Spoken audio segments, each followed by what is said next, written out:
Baru ada dugaan larangan hijab, Kiai Khalil Nafis langsung reaktif bilang tidak Pancasilais. Sementara hampir setiap bulan ada umat Islam melarang umat Kristen ibadah minggu, yang jelas-jelas ini anti Pancasila, Kiai diem-diem baik. Berdoa di gereja, saya juga punya masjid. Lu mau ibadah ke gereja sono? Buka mata Kiai, kami semua menunggu kapan Kiai mau protes terhadap pembubaran ibadah Kristen yang akhir-akhir ini marak terjadi. Ini ibadah kepada Tuhan, Pak. Selama MUI tidak melarang, jangan salahkan kalau orang berasumsi MUI diam-diam setuju ibadah Kristen dibubarkan. Artinya intoleransi bukan ulah 1-2 oknum, tapi atas persetujuan semua umat Islam karena dibiarkan oleh Kiai. Nyatakan bahwa mulai hari ini tidak akan mengadakan ibadah atau kebaktian lagi di rumah saya tinggal. Ditunggu protesnya Kiai. Ya, di mayoritas agama Islam. Di sini Islam semua. Saya sungguh heran dan kecewa dengan perilaku banyak kelompok Islam yang membenci umat Kristen. Mereka tidak suka melihat umat Kristen beribadah. Mereka tidak suka melihat ada pembangunan gereja. Biasanya aksi mereka dipimpin oleh pemuka-pemuka agama yang berpikiran sempit dan terus menggaungkan permusuhan dengan umat Kristen. Dan bahkan ada yang menyerukan agar gedung dibakar. Dengan nada melecehkan mereka bilang, kok berdoa ngontrak sih? Lalu ada suara yang mengatakan, Tuhannya ngontrak. Ada pula yang bilang, berdoa di kebun sono sambil menunjuk ke arah pohon pisang. Orang dari mereka dengan suara keras mengatakan, Bapak dilarang beribadah di sini karena di sini Islam semua. Para pemuka Islam, terutama Majelis Ulama Indonesia, harus segera bicara dengan umat Islam untuk tidak melakukan penindasan terhadap umat Kristen. Mengadakannya ya di mayoritas agama Islam. Di sini Islam semua. Kalau dua ini gini, Pak, kasihlah kita ini apa, Pak? Kita kan masa kita nggak bisa berdoa gitu. Masa kita nggak bisa berdoa? Kenapa nggak Bapak di Puri aja bukan gelar? Apa? Ini Pak, di Puri itu sudah harus mata kontraknya. Kalau di Puri, ini bisa. Kalau kamu berdoa di sana ngontrak, kok berdoa ngontrak sih?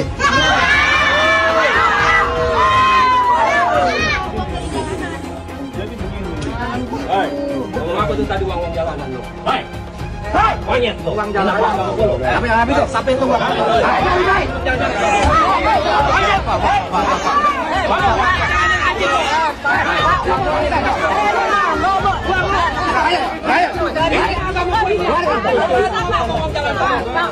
Pelarangan ibadah kembali dan kembali terulang lagi. Apa salahnya sih orang berdoa? Rumah doa itu kalau di Islam seperti musola.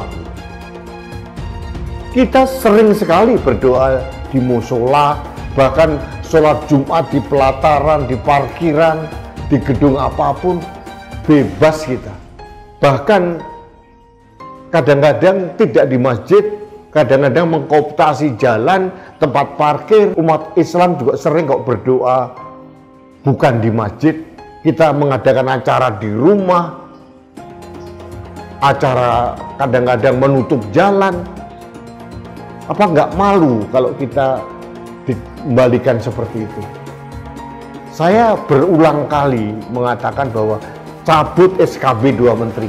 Karena itu biang keladi, sulitnya teman-teman saya, saudara-saudara saya yang beragama selain Islam untuk minta izin mendirikan rumah ibadah.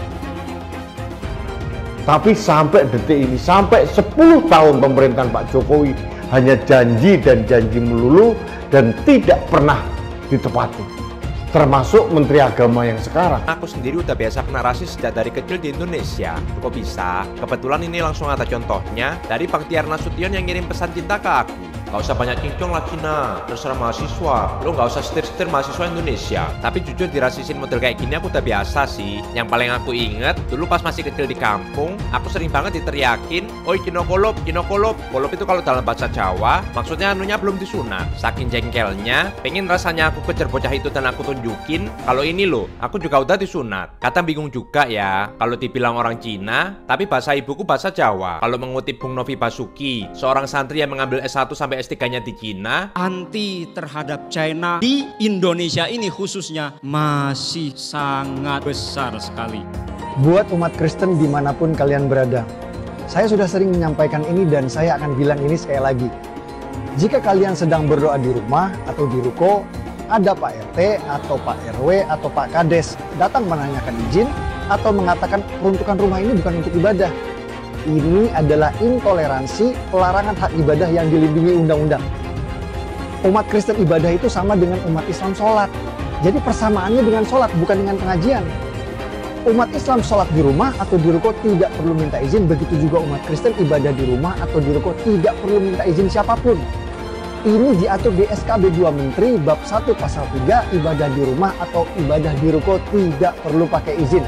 Yang perlu izin itu mendirikan gereja. Kalau berdoa aja tidak perlu izin. Semoga jelas ya. Bantu sebarkan lagi video ini agar diketahui banyak jemaat Kristen lagi. Terima kasih. Kita tidak bikin kerusuhan, Pak. Ya, mohon maaf pengertian. Kita ini ibadah kepada Tuhan, Pak. Bun, itu aja ya, Pak RT. Kita memang dari mana-mana tempat, karena memang kita minoritas, kita sedikit. Gitu loh. Jadi tolong pengertiannya. Melakukan kegiatan, ini ada Pak RW, Pak RT. Setiap warga melakukan kegiatan, harus ada izin dari lingkungan. Nah itu yang saya titik berat. Ya, kegiatan apa dulu, Pak? Kegiatan apa dulu? Semuanya. Yang kalau tadi contohnya Pak Lurah, jalan kepang. Kita ini ibadah bukan kegiatan, Pak. Ini ibadah, bukan kegiatan. Kena ya. Ya. Aku njaluk nduke ini dibatasi kegiatan. Nggak bisa, Pak. Tidak seperti orang Sing dibatas itu sing seperti apa, Pak? Bentar, sing dibatas itu yang seperti apa? Kami hanya minggu saja loh ibadah raya. Yang lainnya enggak. Kan kemarin ini kita ribut nih Pak. Ributnya soal isu ada yang tidak boleh mengatakan salam selain agamanya. Begitu Pak ya. Nah saya berharap ada institusi yang seperti Bapak, ya jelas gitu ya. Wantanas bikin statement bahwa kita harus meneruskan budaya seperti ini. Begitu. Jangan sampai salam-salam itu diatur-atur lah. Begitu ya. Nanti ada orang-orang yang kalau seperti kami, saya nggak takut dilarang-larang karena saya tahu apa yang menjadi kepercayaan saya, my belief, Pak. Saya kira lembaga seperti Bapak ini bisa memberikan satu sikap kebangsaan yang jelas kepada publik begitu dan mengayomi kita ini sebagai orang yang nasionalis. Orang-orang yang menyerbu adik-adik Unpam kemarin ketika mengadakan malam Rosario itu, kalau mereka itu dilahirkan di NTT atau di Papua atau ditakdirkan oleh Allah untuk lahir di Eropa sana, mungkin tidak mengenal Islam, mungkin juga tidak mengenal apapun, bisa jadi tidak beragama, atau memang dilahirkan menjadi Katolik, dilahirkan menjadi Protestan. Karena kita semua ini mengikuti agama orang tua kita. Lalu kita kemudian merasa petentang-petenteng bahwa kita adalah penguasa bumi ini karena saya Islam. Saya menjadi Islam karena saya dilahirkan di Madura dari orang tua beragama Islam, maka Islamlah saya.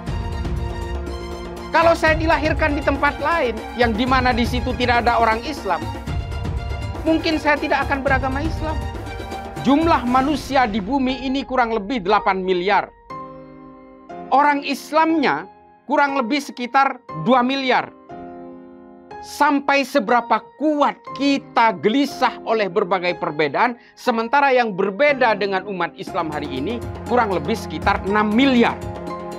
Sanggup sampean membawa sebilah pisau untuk melawan orang yang berbeda. Orang masih sibuk menghitung dosa orang lain, seperti yang menyerbu adik-adik kita ini, hanya karena berbeda. Sampai kapan kita itu harus gelisah dengan keimanan yang berbeda, keyakinan yang berbeda, agama yang berbeda. Sementara kita masih punya orang yang berbeda 8 miliar lain. Kurang lebih 6 miliar lain. Belum kita berbicara sesama umat Islam. Ini adalah efek dari ulama-ulama yang kadang-kadang menyerukan kebencian kepada pemeluk agama lain.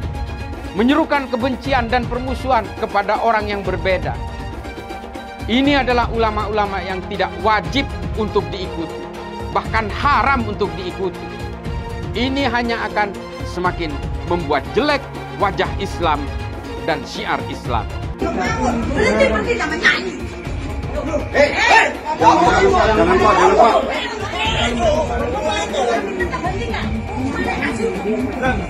Belum kering mulut ini bahas pembubaran ibadah mahasiswa Katolik di Tangsel, sudah terjadi lagi pembubaran doa di rumah di PCI Perumahan Cermi Indah Kabupaten Gresik.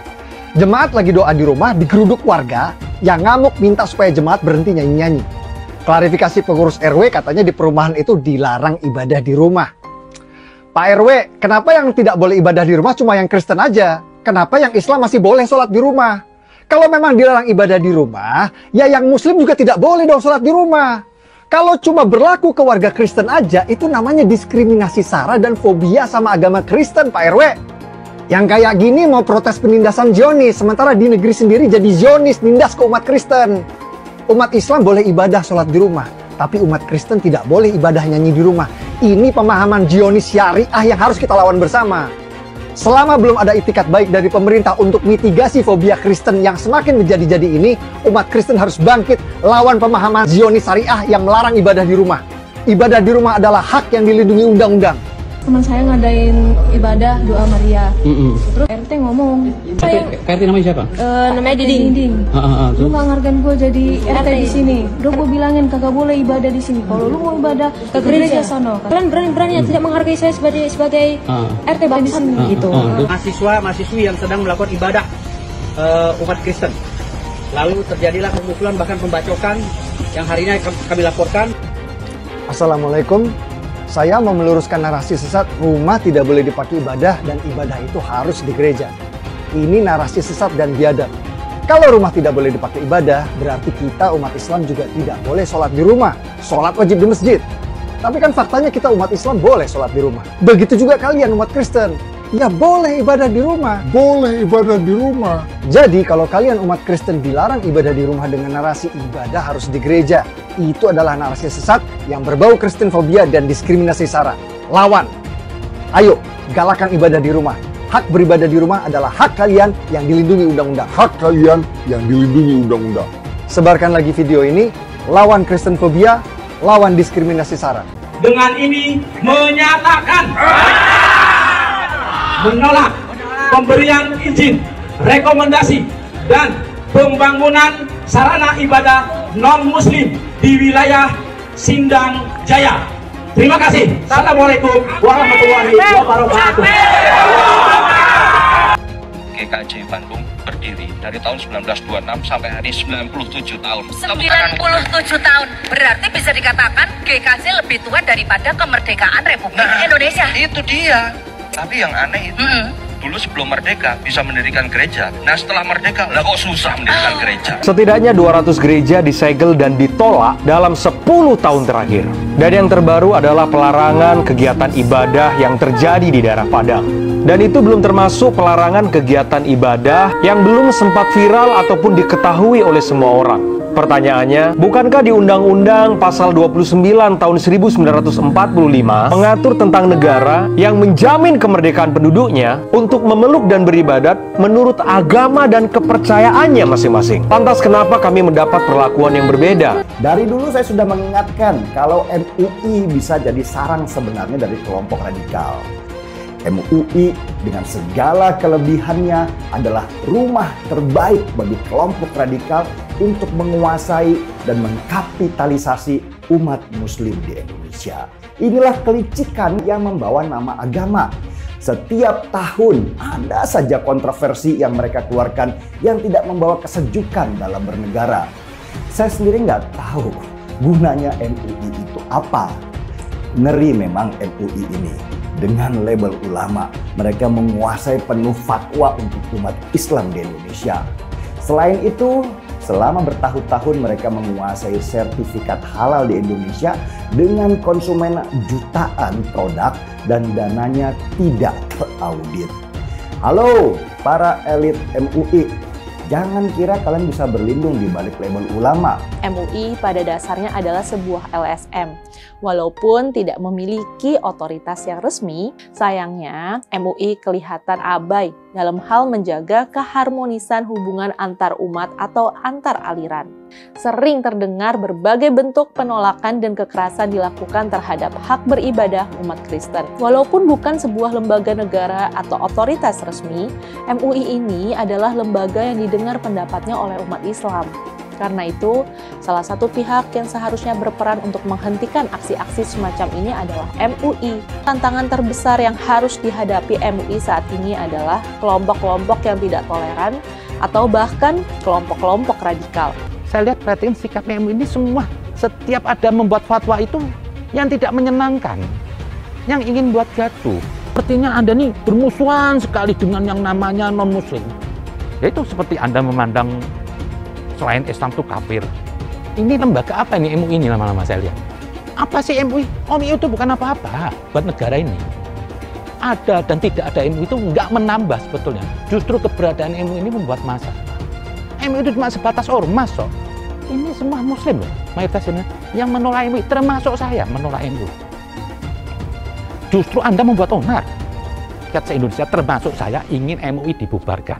Jadi lebih bagus bubarkan MUI. Bubaran MUI cukup ada Departemen Agama. Sumbernya atau dalang dibalik pelarangan pendirian rumah ibadah adalah MUI. MUI membuat surat yang mana melarang sebenarnya pendirian ibadah ini. Asalnya gedung ini tidak digunakan lagi untuk kegiatan ibadah. Yang mencoreng kota Binjai dari kereligiusannya, dari kedamaiannya. Kita meminta supaya tidak ada kegiatan di sini. Kami dari masyarakat yang berada dari lingkungan 1 sampai 6 turun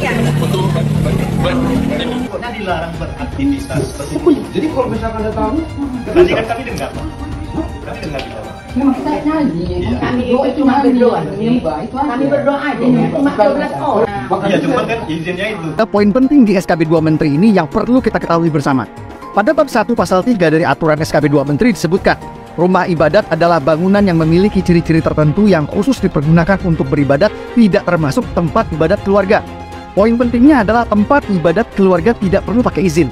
Apa itu yang dimaksud dengan tempat ibadat keluarga? Kalau di Islam namanya musola, kalau di Kristen namanya kapel atau rumah doa. Apakah perlu izin untuk bikin musola di rumah atau di ruko? Tidak.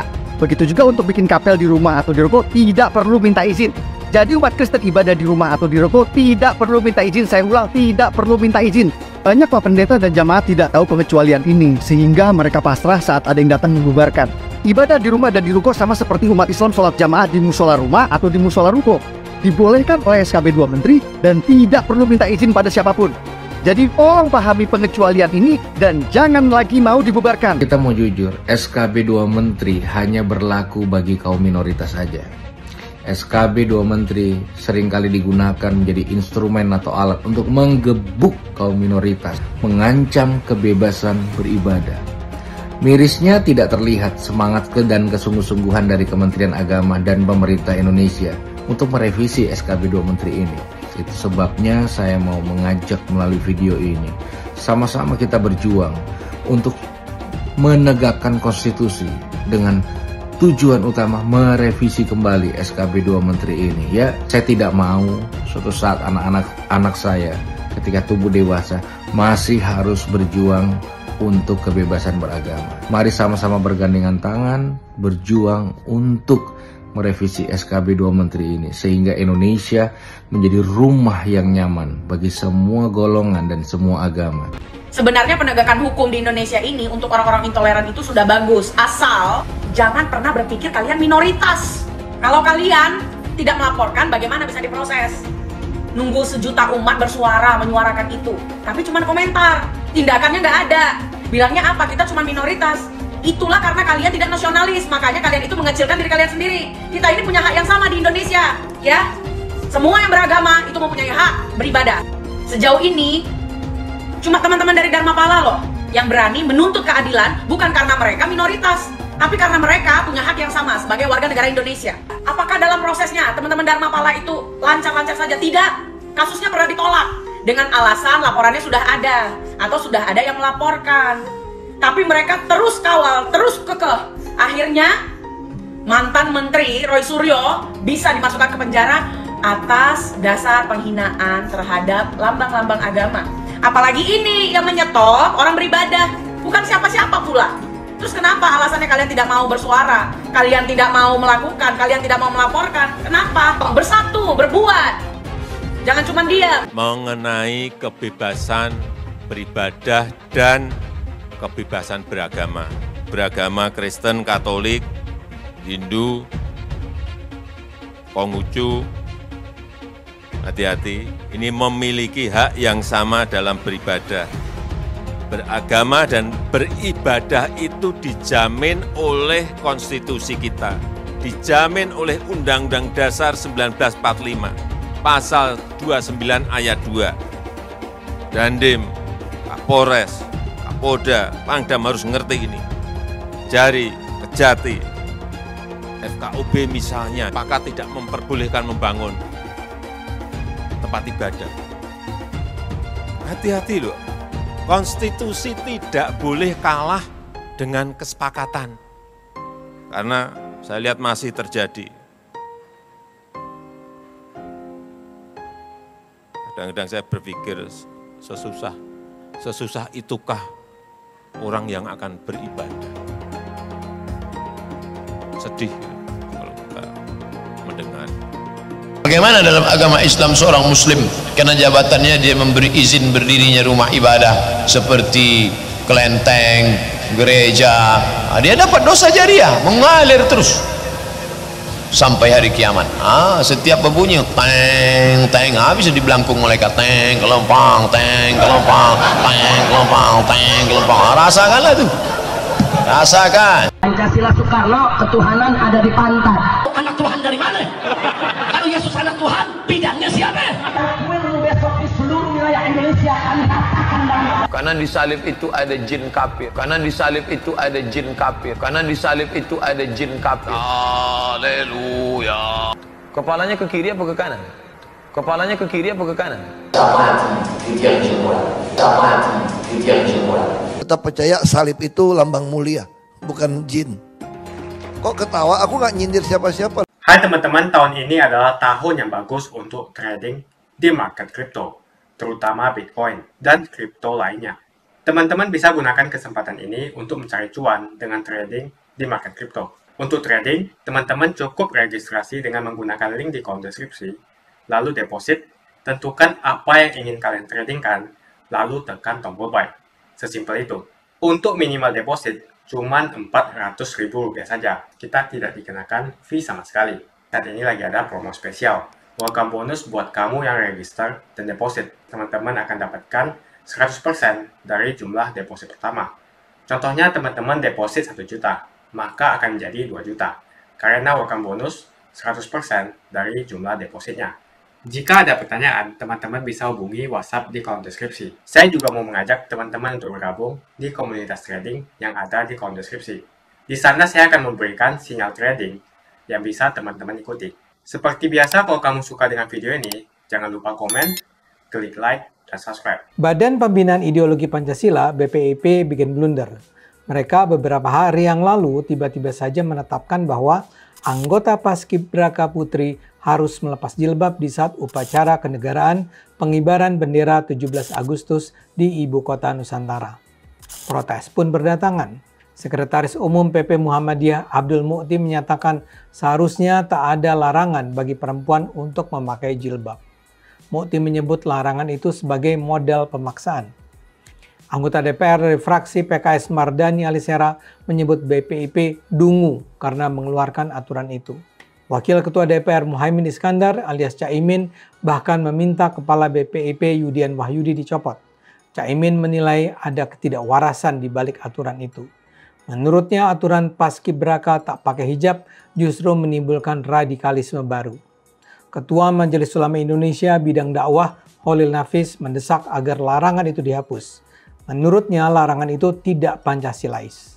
Ketua PBNU Ahmad Fahrur Rozi atau Gus Fahrur juga meminta larangan itu dibatalkan.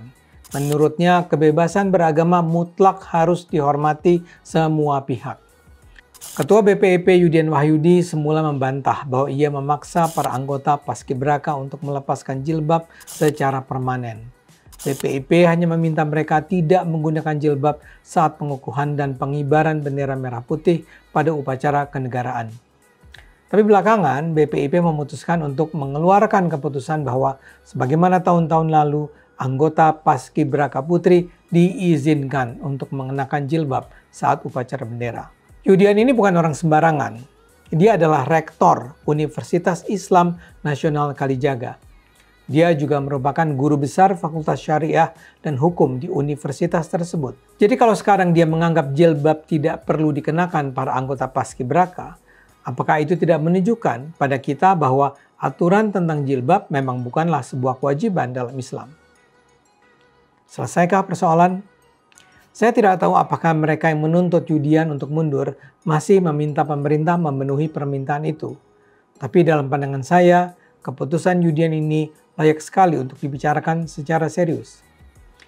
Kalau kita membaca hukum Islam, memang tidak ada ketetapan hukum yang tegas mengenainya. Ayat-ayat Al-Quran dan hadis menyangkut jilbab sangat terbuka untuk diperdebatkan. Tafsirannya tidak tunggal.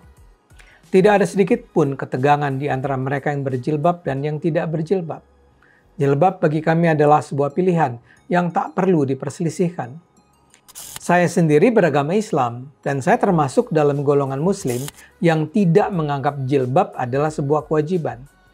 Di keluarga saya sendiri ada yang berjilbab, ada yang tidak. Istri saya berjilbab, saudara-saudara perempuannya hampir semua berjilbab, kakak perempuan saya juga berjilbab. Di sisi lain, putri saya tidak berjilbab. Begitu juga sebagian besar keponakan perempuan saya tidak berjilbab. Perjalanan hidup saya juga membawa saya bertemu dengan begitu banyak Muslim yang punya cara pandang berbeda mengenai jilbab. Saya ingat sekali ketika jilbab mulai dikenal oleh Muslim di Indonesia pada saat saya masih menjadi mahasiswa tahun 1980-an. Saya menjadi salah satu dari sedikit orang yang membela perempuan yang memilih menggunakan jilbab. Seperti saya katakan, saya termasuk orang yang setuju bahwa ketetapan tentang berjilbab itu adalah hal yang bisa diinterpretasikan secara berbeda di kalangan Muslim. Ayat-ayatnya memang multi-interpretable, bisa ditafsirkan secara beragam. Namun setelah mengatakan itu, saya paham kalau ada orang yang tiba pada penafsiran bahwa berjilbab itu wajib. Karena itu pula ketika saya membaca berita bahwa BPIP menetapkan para anggota Paskibraka melepaskan jilbabnya saat upacara, saya anggap itu adalah sebuah hal yang bertentangan dengan prinsip-prinsip dasar bangsa kita tentang kebebasan beragama dan berkeyakinan. Saya merasa harus berjuang untuk membela mereka menjalankan hak-hak yang mereka percaya wajib mereka jalankan. Sampai sekarang pun saya merasa tetap menjadi kewajiban saya untuk membela perempuan-perempuan yang dilarang berjilbab.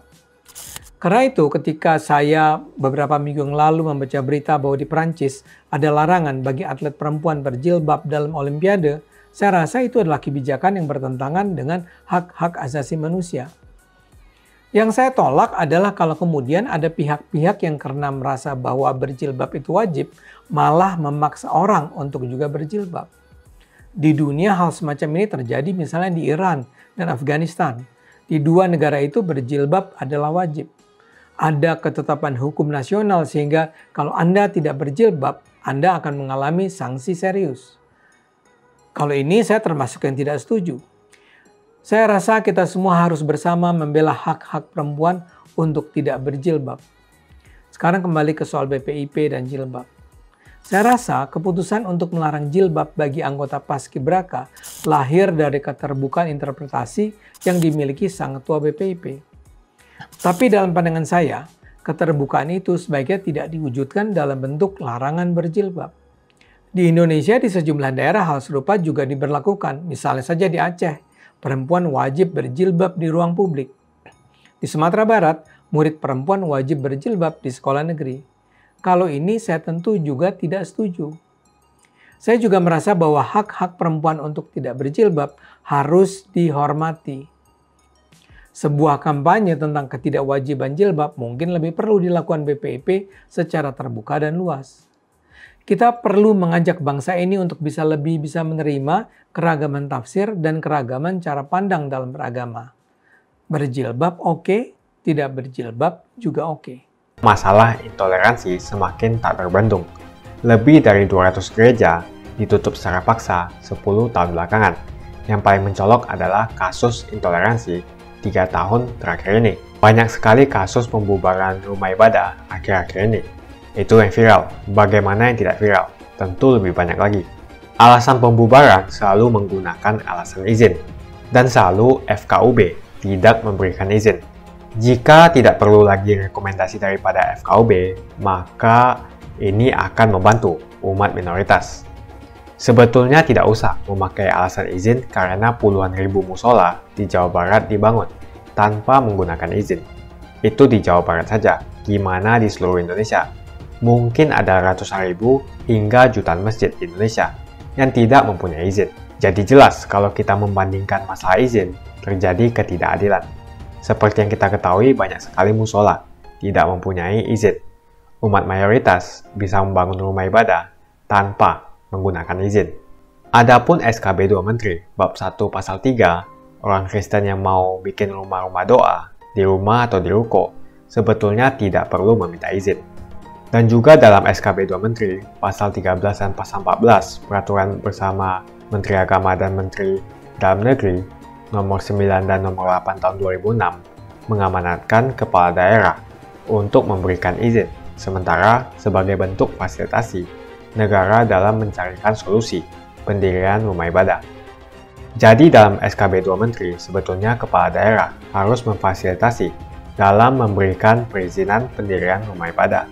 Akan tetapi dua pasal ini dianggap tidak ada oleh ormas-ormas preman berjubah agama itu. Yang dipermasalahkan oleh ormas preman berjubah agama itu selalu rekomendasi FKUB yang ada di SKB 2 Menteri.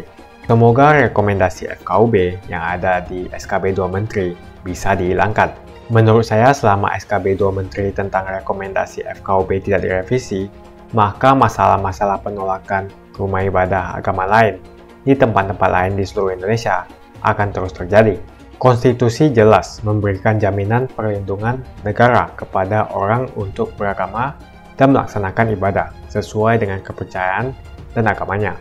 Maka tidak boleh tunduk pada kesepakatan. Bunyi pasal 29 ayat 2 Undang-Undang 1945, negara menjamin kemerdekaan tiap-tiap penduduk untuk memeluk agamanya masing-masing dan untuk beribadah menurut agama dan kepercayaannya itu. Mulai saat ini jangan diam.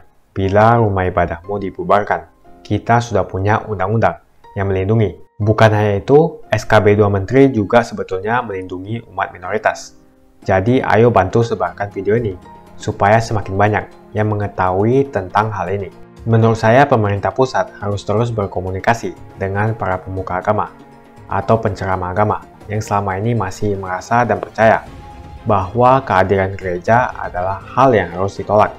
Dan para pemuka agama itu harus sadar bahwa menolak pembangunan gereja bukan saja bertentangan dengan konstitusi, tapi juga bertentangan dengan ajaran agama itu sendiri dan juga akhlak. Jadi menurut kalian, kenapa ada keinginan untuk menutup atau mengganggu rumah ibadah agama minoritas?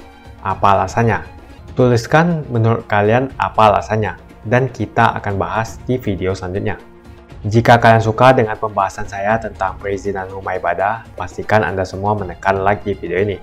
Dan bagikan video ini ke teman dan family Anda supaya mereka semua mengetahui informasi ini. Tekan tombol subscribe dan bunyikan lonceng notifikasi supaya kamu tidak ketinggalan info dari channel Jonas Leong.